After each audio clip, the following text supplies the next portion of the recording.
আউযু বিল্লাহি মিনাশ শাইতানির রাজিম বিসমিল্লাহির রহমানির রহিম। আসসালামু আলাইকুম ওয়া রাহমাতুল্লাহি ওয়া বারাকাতুহু। আশা করি সবাই ভালো আছেন। সবাই দুপুরে খাওয়া খেয়ে নিশ্চয়ই আরাম করছেন এবং আমরা আশা করব আরামের পাশাপাশি আমাদের ক্লাসটা মনোযোগ দিয়ে দেখবেন। আচ্ছা, আপনাদেরকে প্রথমে একটা প্রশ্ন করে সবাই এই লিখে কমেন্ট করবেন। অনেকে রোল নম্বর লিখে কমেন্ট করেন, আমাদের রোল নম্বর লিখে কমেন্ট না করলে চলবে। আপনারা প্রোগ্রামিং সি এর আবিষ্কারককে দয়া করে আপনারা প্রশ্নটার উত্তর লিখেন। যারা এখনও আমাদের অনলাইনে ক্লাসে আছেন তারা আমাদের প্রশ্নটির উত্তর লিখবেন, এটা আমরা আশা করি। প্রোগ্রামিং সি এর উৎপত্তি কোত্থেকে হয়েছে বা কে প্রথম প্রোগ্রামিং সি সম্পর্কে আবিষ্কার করেছেন। আচ্ছা, আজকে আমরা গত ক্লাসে বলেছি, আমরা আসলে গত ক্লাসে চতুর্থ অধ্যায় আলোচনা করেছিলাম। তো চতুর্থ অধ্যায়ের আমরা মূলত যে বিষয়গুলো আলোচনা করেছি সেই বিষয়গুলো আমরা প্র্যাকটিক্যালি বা আমরা প্রোগ্রামিংয়ের মাধ্যমে দেখি না। আজকে আমরা প্রোগ্রামের মাধ্যমে দেখব যে আমাদের এই জিনিসগুলো কিভাবে ব্যবহার করা হবে, সেই জিনিসটা দেখব আমরা। তো আমাদের গুরুত্বপূর্ণ যে প্রশ্ন সেটি আমাদের পরীক্ষায় আসে, সেটি হলো যে গ্রেড পদ্ধতি, গ্রেড বের করা, যে আমাদের ফলাফল কিভাবে তৈরি করব, সেটি আমরা কিভাবে ইফ, ইলস ইফ এবং ইলসের ব্যবহার করে এই প্রোগ্রামটি তৈরি করব, সেটি এখন আমরা আজকের ক্লাসে দেখব। তো আশা করি ক্লাসটি আপনার মনোযোগ দিয়ে দেখবেন, যেহেতু আমাদের পরীক্ষার জন্য প্রশ্নটা খুব গুরুত্বপূর্ণ। আমাদের বড় প্রশ্নে সাধারণত এই প্রশ্নটি এসে থাকে। তো আমরা আজকে ওই বড় প্রশ্নটির প্রোগ্রাম করব। এটা হলো আমাদের পরীক্ষার ফলাফল তৈরি। আমাদের প্রশ্ন তাহলে কি? পরীক্ষার ফলাফল তৈরি করার প্রোগ্রাম। কি ব্যবহার করে? ইফ, তারপর হলো আমাদের ইলস ইফ, তারপর হলো আমাদের ইলস। এই তিনটা জিনিস আমরা এখানে ব্যবহার করব। ব্যবহার করে আমরা আমাদের এই প্রোগ্রামটি তৈরি করব। ইফ আমরা জানি, ইফ যদি, এটা হলো ইলস ইফ, অর্থাৎ যদি আগেরটা মিথ্যা হয়, এটা মিথ্যা হয় যদি আগেরটা, তারপরে আমাদের নতুন কি কন্ডিশন হবে, এবং এটা হলো মিথ্যা। যদি সম্পূর্ণটা মিথ্যা হয় তখন আমরা কি রেজাল্ট নিব। তাহলে এটা হলো মিথ্যা হয় যদি, অর্থাৎ আমরা যদি আমাদের পুরোটন কন্ডিশনটা মিথ্যা হয় তাহলে আমরা কিভাবে সামনের কন্ডিশনটা আমাদের কাজ করবে। তো আমাদের এই তিনটা বিষয় নিয়ে আজকে আমরা কাজ করব এই প্রোগ্রামে। আমাদের এই আলোচনা, এই প্রশ্নটা আমাদের পরীক্ষায় এসে থাকে বড় প্রশ্নে, তাই আপনারা খাতায় নোট করে নেবেন। আমরা লিখার পরে যদি আপনাদের এখন না লিখতেও পারেন, পরবর্তীতে ভিডিও ফুস করে করে আপনারা এই প্রোগ্রামটি লিখে নেবেন। কারণ আমরা বই থেকে একটু ভিন্নতা নিয়ে আসছি এবং সহজ করে ফেলেছি। বইতে অনেক কিছু আসলে অতিরিক্ত লেখা রয়েছে, আমরা সেটি দেখব না। তো আমাদের প্রথমে হ্যাশ ইনক্লুড stdio.h, এটা আমরা জানি। আমরা স্ট্যান্ডার্ড আউটপুট ইনপুট নিলাম টি প্রসেসর ডাইরেক্টিভ দিয়ে। এরপর আমরা মেইন ফাংশন ব্যবহার করলাম। মেইন ফাংশন নিয়ে আমরা কি করলাম, এখানে একটা সেকেন্ড ব্র্যাকেট চিহ্ন দিয়ে আমরা নেব। এখন আমরা একটা কি নিব, আমাদের ফলাফলটা আমরা দেখব যে ইন্ট হবে। যেহেতু পরীক্ষা আমরা ব্যবহার করি 80, 70, 60, 50, 40, 33, আমরা এই সিকোয়েন্সটা ব্যবহার করি। সুতরাং এখানে আমাদের সব ইন্টিজার রেজাল্ট থাকবে। যে সে 80-র উপরে পেলে আমরা তাকে দিব এ প্লাস, তারপরে 70 হলে তাকে আমরা দিব এ, 60 হলে তাকে আমরা দেব বি, সি, এ প্লাস, এ মাইনাস রয়েছে একটা, 60 হলে আমরা তাকে এ মাইনাস, এবং 70 হলে তাকে আমরা দিব বি, এবং 40 হলে তাকে আমরা দিব সি, এবং 33 হলে আমরা তাকে দিব ডি। তাহলে আমরা এইভাবে আমাদের রেজাল্টটা করব, যে আমাদের এইভাবে আমাদের কন্ডিশনটা আমরা তৈরি করব।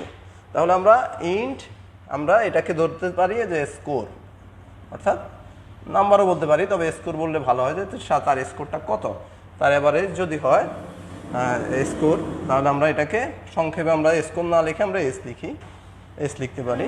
এরপরে আমরা এটাকে ইন্টিজার বলে দিলাম, যে আমরা এটা আমাদের সংখ্যাগুলো সব ইন্টিজার হবে।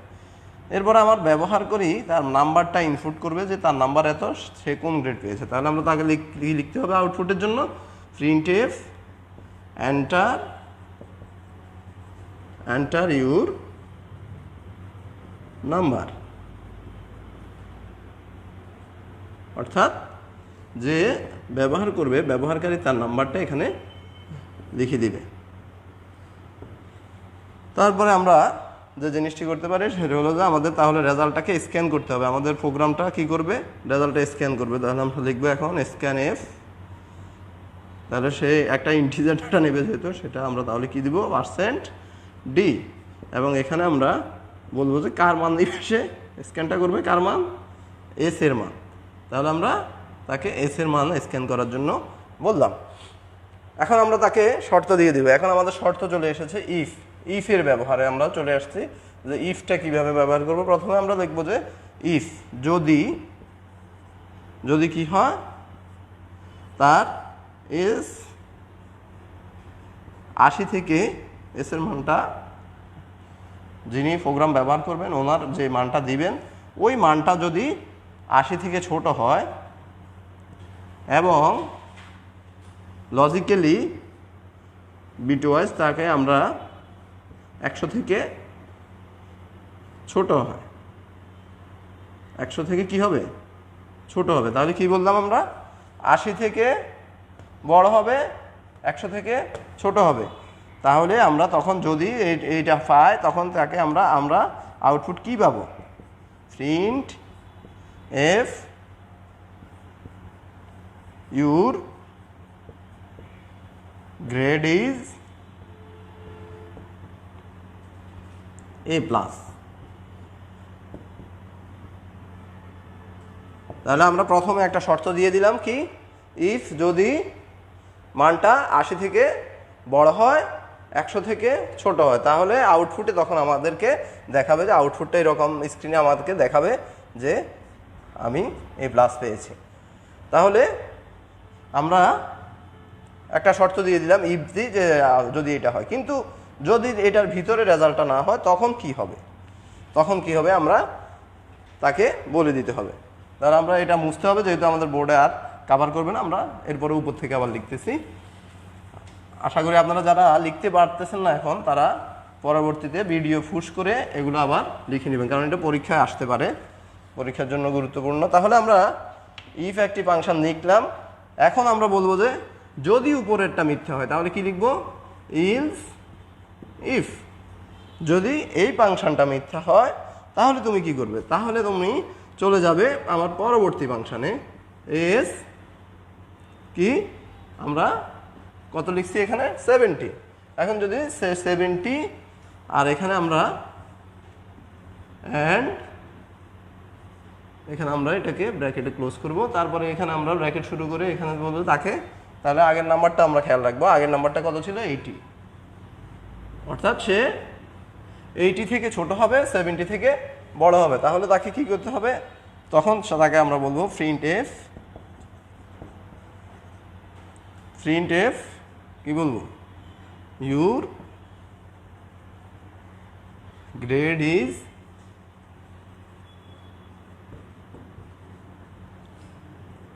A।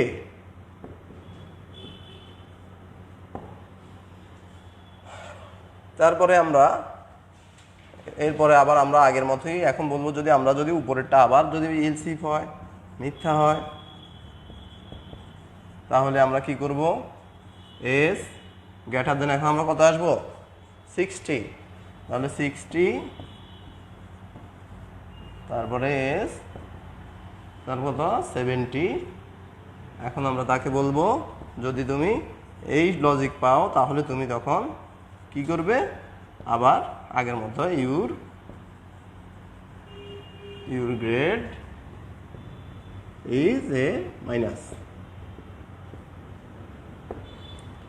এরপরে আবার আগের মতোই আমরা লিখে যাব। এখন আশা করি আপনারা বুঝতে পারতেছেন।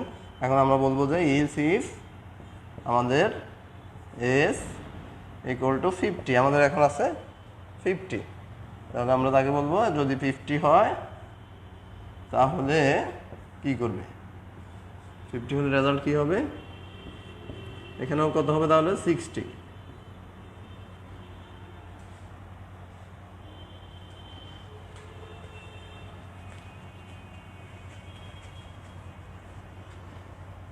তাহলে আমরা এখন কি লিখবো এখানে, printf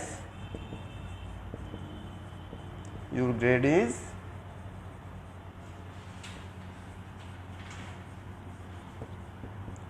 B grade। এভাবে আমরা তারপরেরটা else if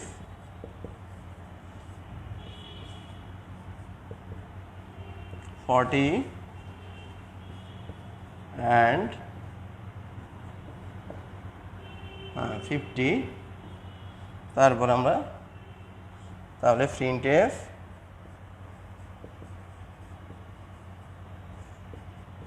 your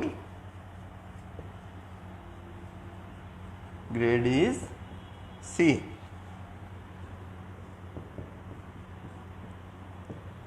তারপরে আমরা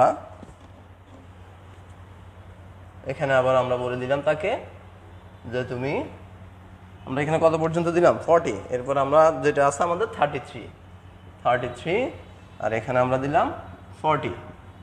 তাহলে এখন আমরা লিখব printf your grade is what D। এখন আমরা ডি পর্যন্ত যখন শেষ করে ফেললাম তাহলে তো আমাদের হলো না, তাহলে এখানে ডি পর্যন্ত শেষ করা গেল, কিন্তু এখানে আরেকটি গ্রেড রয়ে গেছে। যদি সে 25 পেল অথবা 30 নিচে পেল, 32 পেল, তখন কে লিখবে? তখন তার রেজাল্ট হবে এফ। তাহলে এফ আমরা এখানে বললাম যে এখন আমরা এতক্ষণ ইফের কাজ করলাম, ইলস ইফের কাজ করলাম, এখন হলো ইলস। অর্থাৎ উপরে সবগুলো যদি মিথ্যা হয় তাহলে তুমি আমাকে কি দিবা?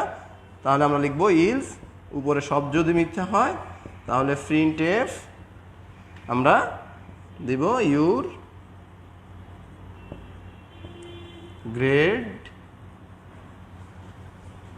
is F।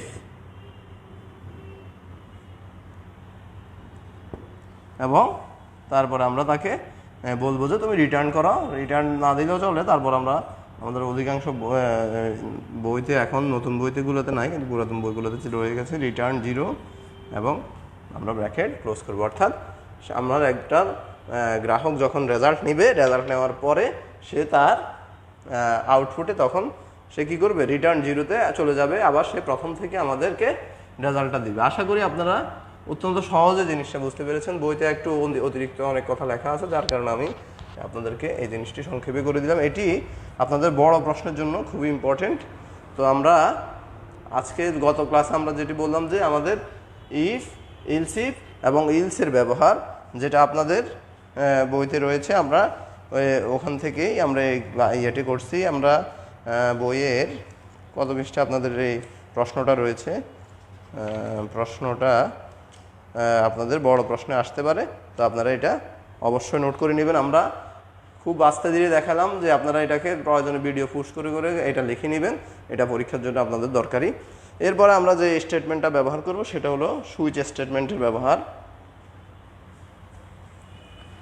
সুইচ স্টেটমেন্টের মাধ্যমে আপনি কিভাবে এখন আবার আপনার মার্কিংয়ের গ্রেডটা করবেন, এই একই ফলাফলটা বের করব আমরা এখন সুইচ স্টেটমেন্ট ব্যবহার করে। কি স্টেটমেন্ট? সুইচ স্টেটমেন্ট ব্যবহার করে।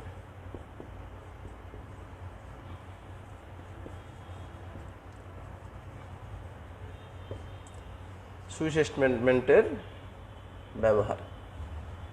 তো আমরা আগের মতোই প্রোগ্রামটা আমরা শুরু করতেছি। আমরা তাহলে এখন কিসের করব? পরীক্ষার রেজাল্ট বের করা সুইচ স্টেট। আমরা লিখে এটা হলো আমাদের সুইচ স্টেটমেন্টের মাধ্যমে।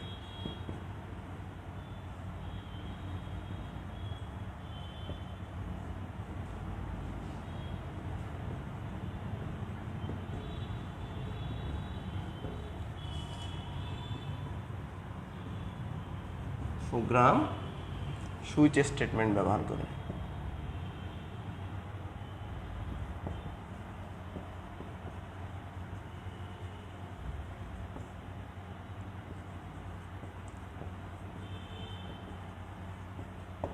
তাহলে আমরা সুইচ স্টেটমেন্টটা কি? সুইচ স্টেটমেন্টটা হলো আপনাদের কোনো কিছুকে আমরা লিখলাম এক, এটাকে পরিবর্তন করে সে একটা রেজাল্ট দিয়ে দিবে, শর্টকাট করে দেওয়া, তাকে পরিবর্তন করে সে, আমি যদি এক লিখি সে এটার যে এক পাইছে তার ওই রেজাল্টটাকে কি করবে, আমার সামনে এসে উপস্থাপন করে দেবে। তাহলে আমরা এটাকে বলি সুইচ স্টেটমেন্ট। তো সুইচ স্টেটমেন্টের মাধ্যমে কীভাবে আপনি পরীক্ষার ফলাফল বের করুন, আমরা এখন সেই প্রোগ্রামটা দেখব। আমরা শুধু হিন্টস দিয়ে দিব, আশা করি আপনারা করে ফেলতে পারবেন। সেটা হলো হ্যাশ ইনক্লুড, আবার আমাদের সেই একই রকম ইনক্লুড স্টুডিও ডট এইচ, এরপর আমরা মেইন ফাংশন, তারপর আমরা একটা এটার জন্য সুইচ স্টেটমেন্টের জন্য একটা ইন্ডেক্স তৈরি করে নিব, যে আমাদের ইন্ডেক্স থাকবে। ইন্ডেক্স হলো এরকম, এটা একটা ইন্ডেক্স। এই ইন্ডেক্সটা থাকলে আমাদের এই ইন্ডেক্স অনুযায়ী সে কী করবে, আমার কাজ করে নেবে। তাহলে আমাদের বইতে 363 পৃষ্ঠা আমরা এই সুইচ স্টেটমেন্টটার প্রোগ্রাম দেখতে পাই। 363 পৃষ্ঠা আপনারা দেখেন।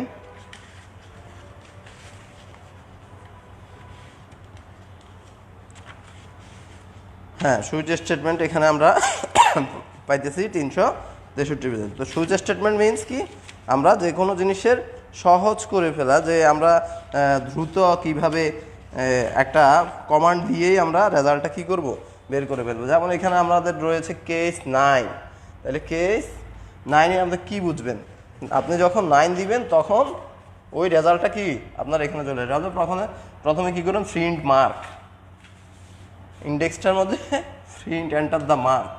তাহলে প্রথমে আমরা মেইন ফাংশন ব্যবহার করে আমরা ইন্টে আমরা তাহলে এখানে দুইটা জিনিস আছে আমাদের ইন্ডেক্সে, আছে মার্ক, কি আছে মার্ক, আর আছে আমাদের ইন্ডেক্স, অর্থাৎ কোন মার্কের কে কোন জিনিসটা বোঝাইছে। 80 মার্ক সমান A+, 70 A, 60 A-, 50 B, 40 C, 33 D, এবং তারপর হলো F। তাহলে এখানে কি আছে, ইন্ট মার্কস আমরা একটা নিলাম এবং আরেকটা কি নিলাম, ইন্ডেক্স। তাহলে ইন্ট মার্ক ইন্ডেক্স নেওয়ার পরে আমাদের এখানে আমাদের যিনি গ্রাহক উনি কি দিবেন, প্রিন্ট এফ, তার মার্কটা দিবেন,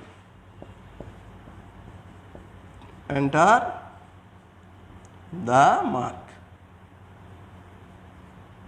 তাহলে তিনি যখন মার্কটা দিবেন তখন আমরা তাকে আমার কম্পিউটার কি করবে, স্ক্যান এফ, সেই রেজাল্টটাকে স্ক্যান করবে যে উনি কি দিচ্ছেন। তাহলে উনি দিয়েছেন %D, তাহলে %D কি দিচ্ছেন, মার্ক। এরপরে আমরা ইন্ডেক্স থেকে আমাদের 10টা মার্ক রয়েছে, আমরা এখানে এখন বলবো যে ইন্ডেক্স। তাহলে আমরা এখানে ইন্ডেক্সটা রয়ে গেছে, আমরা ওই ইন্ডেক্স থেকে আমরা তাকে বললাম যে তুমি ইন্ডেক্সে কি নিবা, মার্কস। আমরা এটাকে কয়টা মার্ক এখানে কয় হয়েছে, 1 2 3 4 5 6 7। তো আমাদের এখানে মার্কসটাকে আমরা কেস 7 থেকে এখানে আমাদেরকে 4 পর্যন্ত দেখাইছে, তো এখানে আপনি 7 দিলেও হবে, কোনো সমস্যা নাই। যদি এখানে 7 দেন তখন আপনি লিখবেন কেস 7 থেকে। আপনাদের এখানে বইতে 10 থেকে দেওয়া আছে, কিন্তু 10 থেকে দিয়ে 4 পর্যন্ত ব্যবহার করছে। তো আমরা এইভাবে না করে আমরা 7, আমরা যেটা আছে এটাই ব্যবহার করব, সুইচ ইন্ডেক্স। তাহলে আমরা তাকে বলে দিলাম সুইচ, আমরা বলে দিচ্ছি যে তুমি সুইচ করবা ইন্ডেক্সে, কোন ইন্ডেক্সে তোমরা সুইচ করবে, কোথায়, ইন্ডেক্স। তারপর আমরা তাকে বললাম তুমি কেস 7, তাহলে কেস 7 মানে সে কি দেখাবে, কেস 7 হলো সর্বোচ্চ মার্ক। এখন কেস 7 থেকে আমরা তাকে বললাম যে কেস 9 নাকি না 6, তাহলে 6 হলে তাকে যখন কেউ 6 দিবে, 7 হলো তার 100কে আমরা করলাম, সেটা সে এখানে নিবে। এরপরে সে নিবে প্রিন্ট এফ, অর্থাৎ 7 থেকে 100 থেকে 6 পর্যন্ত, এই যে 80 থেকে 100 থেকে 6 পর্যন্ত সে কি নিবে, আমাদের রেজাল্ট নিবে। তাহলে আমরা তখন তাকে বলবো যে প্রিন্ট কে, যখন কেউ 7 বা 6 দিবে তখন তাকে আমরা আউটপুটে কি লিখব, print F your grade is a. তাহলে বাকিটা আপনারা বইতে আছে, আপনারা লিখবেন, আমি এখান পর্যন্ত দেখাই দিচ্ছি যে print F your grade is a plus. তারপরে আমাদের কি লিখবো আমরা, তাহলে এখন কেউ যদি সুইচ স্টেটমেন্ট আমরা বলছিলাম যে আমরা কোনো কমান্ড দিব, ওই কমান্ডকে সে পরিবর্তন করে আরেকটা লিখবে। তাহলে আমরা যদি এখন এখানে সুইচ স্টেটমেন্টে 7 লিখি, আমার আউটপুটের মধ্যে ইনপুটের মধ্যে কেউ যদি আমার 7 দেয়, তখন আমাকে রেজাল্ট দেখাবে কত, এ প্লাস। এবং এরপরে এখানে আমরা সুইচ স্টেটমেন্টের মধ্যে আমাদের ব্রেক আছে, ব্রেক স্টেটমেন্ট, অর্থাৎ আমরা তাকে এখানে বলবো যে এখানে তুমি ব্রেক নিবে যদি রেজাল্ট হয়ে যায়, আর না হলে কন্টিনিউ স্টেটমেন্ট করবে। তো ব্রেক লিখলেও লেখা যাবে, না লিখলেও, যদি ব্রেকের স্টেটমেন্ট আমাদের ব্যবহার না করতে হয় তাহলে আমরা করব না। তাহলে ব্রেকের এখানে ব্রেক করার পর আমরা যে জিনিসটি করব সেটা হলো আমরা আবার এখন তাকে বলবো যে কেস, তাহলে আমরা এখন এখানে কি দিব, কেস 5। আমাদের এখন হলো কেস 5। কেস 5 দেওয়ার পরে আমরা এখন বলবো যে যদি কেউ কেস 5 দেয় তখন কি লিখবে, ওই যে এটার মতো print F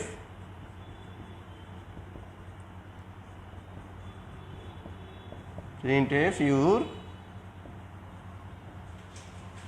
grade is a.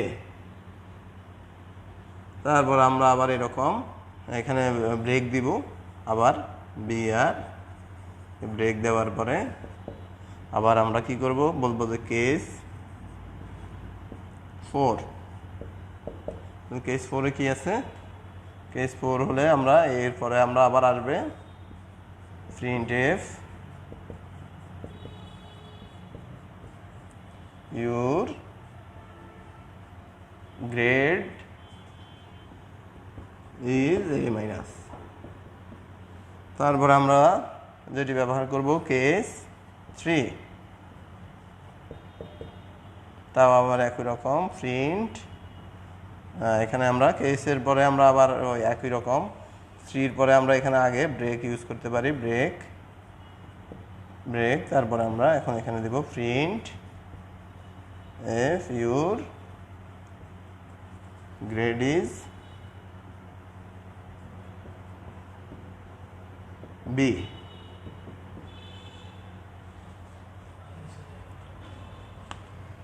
তারপর আমরা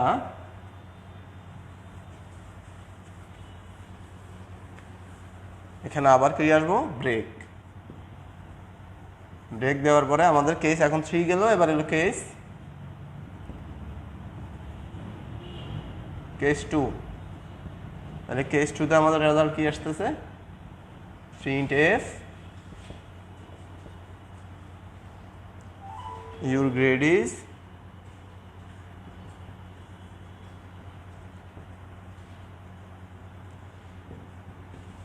এখন আমরা ইউর গ্রেড ইজ সি। তারপর আমাদের এখানে আবার হবে ব্রেক কেস 1। তাহলে কেস 1-এ কি হবে, print F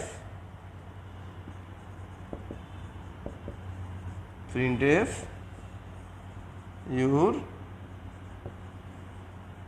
grade is D. তাহলে আমাদের যখন ডি পর্যন্ত রেজাল্ট হয়ে গেল, এখন আমাদের কি রয়েছে, এফ। তাহলে এফ এর ক্ষেত্রে আমরা কেস তো আমাদের শেষ হয়ে গেল, এখন আমরা বলবো ডিফল্ট। সব সময় যে জিনিসটি যে রেজাল্টটা দেখাবে আমাদেরকে সেটা থাকবে ডিফল্টভাবে, সব সময় সেটা ডিফল্টভাবে আমাদের দেওয়া থাকবে। সেটা হলো ডিফল্ট কি থাকবে, প্রিন্ট এফ, অর্থাৎ কম্পিউটার স্ক্রিনে যখনই খুলবে তখন সে দেখাবে ফেল। তারপর আপনি যখন মার্ক দিবেন তখন সে ওই রেজাল্টটা আপনাকে দেখাবে। তাহলে ইউর গ্রেড ইজ এফ, তাহলে নর্মালি সবসময় থাকবে এফ। এবং আমরা এখানে প্রোগ্রাম ক্লোজ করব। তো আমাদের মোটামুটি এটা হলো সুইচ স্টেটমেন্ট। অর্থাৎ সুইচ স্টেটমেন্ট আর আমাদের জেনারেলের মধ্যে যে পার্থক্য সেটা হলো সুইচ স্টেটমেন্টে কোনো জিনিসকে শর্টকাটভাবে আমরা ইচ্ছা করলে রূপান্তর করতে পারি, তবে এরকম শর্টকাটভাবে সব ক্ষেত্রে রূপান্তর করলে আমরা অনেক সময় প্রবলেমও পড়তে পারি। কিছু কিছু ক্ষেত্রে শর্টকাট করতে হয়, কিছু কিছু ক্ষেত্রে আবার আমরা আমাদের পুরো প্রোগ্রামটাই আমরা করি। তো আমাদের যেখানে যে জিনিসটা ব্যবহার করতে হয় সেটা সেই জিনিসটি সেখানে আমরা ব্যবহার করব। তো আমাদের আজকে আমাদের প্রোগ্রামিংয়ের গুরুত্বপূর্ণ একটি আমরা জিনিস আলোচনা করলাম। এরপরে আমাদের যে জিনিসটি আলোচনা হবে সেটা হলো লুপ স্টেটমেন্ট। তো লুপ সম্পর্কে আমরা অনেকবার আলোচনা করেছি, তবে আজকে আমরা যেটা দেখব যে এটার সরাসরি ব্যবহার কিভাবে, আমরা কোন লুপ থেকে কোন লুপে যাব।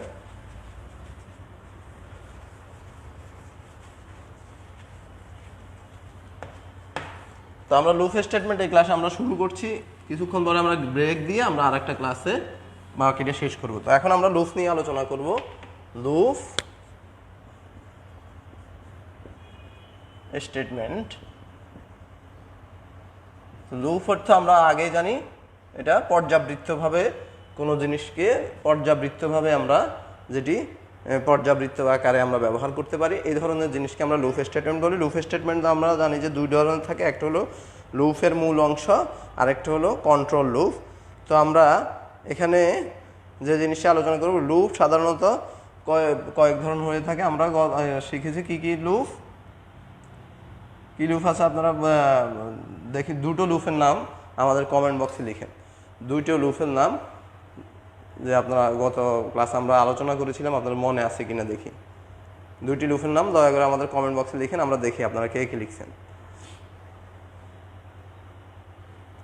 আশা করি লিখছেন, আমরা দেখব। তো আমরা এখন যে জিনিসটি করব, যে লুপ হলো আমাদের যে তিনটি লুপ আমরা মূল লুপ সবসময় আমরা পড়ি, সেটা হলো ফর লুপ, তারপরে হলো ডু লুপ এবং ডু ওয়াইল লুপ। লিখছে নাকি? লিখছে? কেউ দেখে না? কেমন আচ্ছা, কেমন? তাহলে আমাদের for loop, do loop, do while loop. আমরা কিভাবে ফর লুপ করব, ফর লুপ থেকে কিভাবে আমরা ডু লুপ করব এবং ডু লুপ থেকে কিভাবে আমরা ডু ওয়াইল লুপ করব, আমরা আজকে এই জিনিসটি আলোচনা করব। এই জিনিসটি আলোচনার জন্য আমাদের 1 থেকে 5 পর্যন্ত কিভাবে প্রদর্শন করব আমরা লুপের মাধ্যমে, আপনাদের জন্য এটা একটা গুরুত্বপূর্ণ প্রশ্ন। তাহলে আমরা প্রথমে বলবো যে ফর লুপ কিভাবে করব এবং ফর লুপ থেকে কিভাবে আমরা ডু লুপ এবং ডু ওয়াইল লুপ করব সেটি আমরা আলোচনা করব। তো আমাদের যে প্রশ্নটা আমাদের জন্য দরকারি সেটা হলো 1 থেকে 5 পর্যন্ত সংখ্যা প্রদর্শন।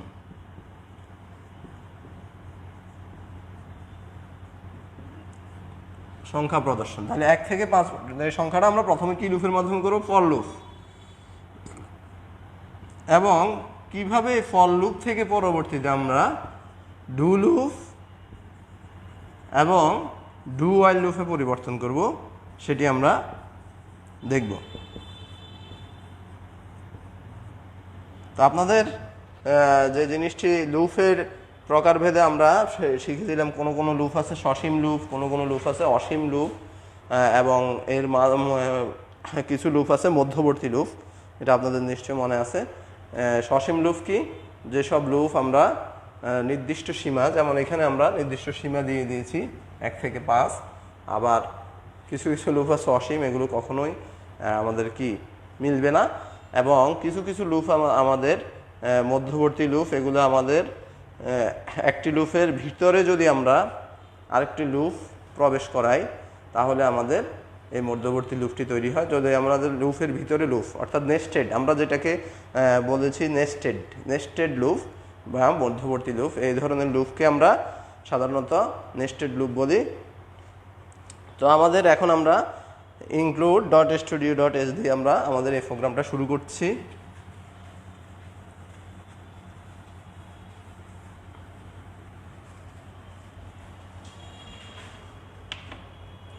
হ্যাশ, আমরা এখন কি লুপ করতেছি মনে আছে তো আপনাদের? For loop. Hash include studio dot H. তারপর আমরা এখন এখানে কি করব, মেইন ফাংশন আগের মতোই মেইন ফাংশন। তারপরে আমরা এখন এখানে ফর লুপ ব্যবহার করব, ফর তারপরে কি আই ইকুয়াল টু, আমরা আই এর মান কত, যেহেতু 1 থেকে 5, তাহলে এখানে আই এর মান কত 1, আই সমান 1 এবং আই কত কত পর্যন্ত সংখ্যা বলছি আমরা 5, তাহলে 5 এবং এটাকে কি করবে, এক হারে বর্ধিত করবে, তাহলে 5 পর্যন্ত যাবে। এরপরে আমরা এখানে ইচ্ছা করলে আমরা এখানে একটা ভুল হয়ে গেছে, সেটা হলো যে একটা ব্র্যাকেট এখানে হবে। ব্র্যাকেটের পরে আমরা এই জিনিসটাকে আমরা আমাদের আরেকটি ব্র্যাকেটে নেস্টেড করে ফেললাম, প্রিন্ট এফ, তাহলে %d। আমরা %d কি জন্য দিচ্ছি, কারণ আমাদের ডাটা ইন্টিজার টাইপ হবে। আমরা এখানে যদিও কোনো ইন্টিজার টাইপ ঘোষণা করিনি, আমরা ইচ্ছা করলে এখানে ঘোষণা করে দিতে পারি, না ঘোষণা করলেও চলবে। মেইন এখানে ইন্ট লিখে দিই, ইন্ট মেইন, তাহলে আমরা বুঝবো যে এটা আমাদের ইন্টিজার টাইপ রেজাল্ট হবে এখানে। তারপরে আমাদের এটা আই, এবং এরপরে আমরা এটাকে ক্লোজ করে দিলাম এবং বললাম যে রিটার্ন 0। প্রতিবারই যখন সে করবে আবার 0-তে রিটার্ন হয়ে যাবে, 5টা অঙ্ক করে সে আবার 0-তে রিটার্ন হয়ে যাবে, এবং ওই ব্র্যাকেটটা শেষ করে দিলাম। যদি আমরা এটা না দিই তাহলে রিটার্ন 0 না দিলেও চলবে, এটা না দিলেও চলবে, এভাবে আমরা এটা লিখতে পারি। তাহলে এটা হলো ফর লুপ। তাহলে ফর লুপের দিকে আমরা খেয়াল করবো, এখানে ফর লুপ এর এই সূত্রটা হলো আমাদের ইম্পর্টেন্ট। আমরা যখন চেঞ্জ করব ডু লুপে তখন এইখান থেকে চেঞ্জ করবো। তাহলে ফর লুপে কি করা হয়, আগেই সব কিছু শর্তগুলো দিয়ে দেওয়া হয় এবং পরে সে কাজ করে।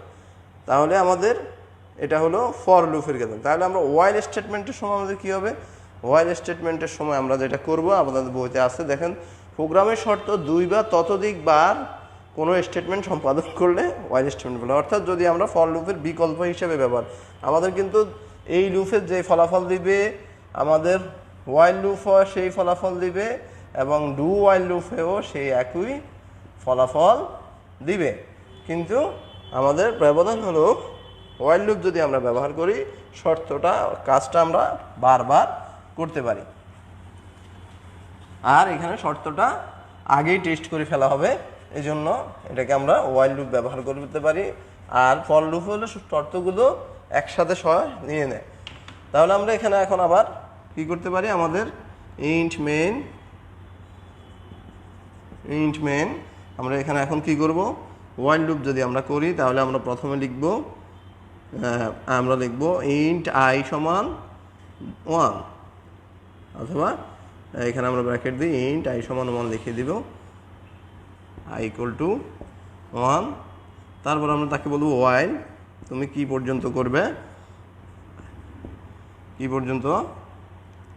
5 পর্যন্ত।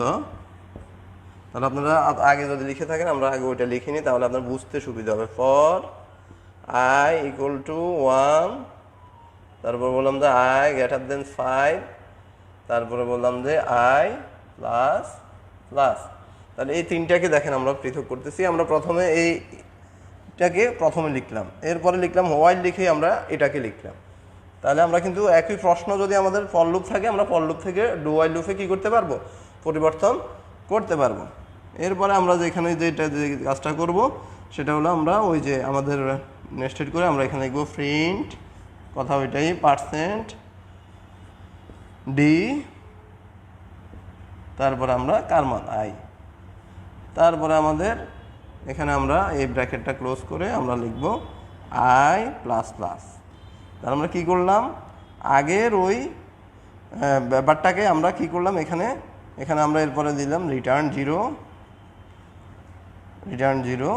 এখানে কমা দিয়ে রিটার্ন 0 লিখে আমরা এখানে ব্র্যাকেটটা ক্লোজ করলাম।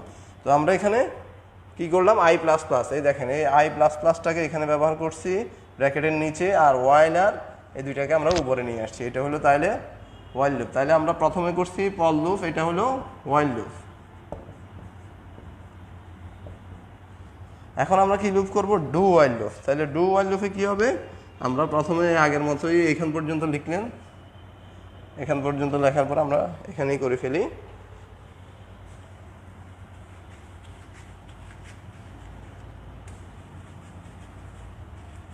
তাহলে ফর লুপ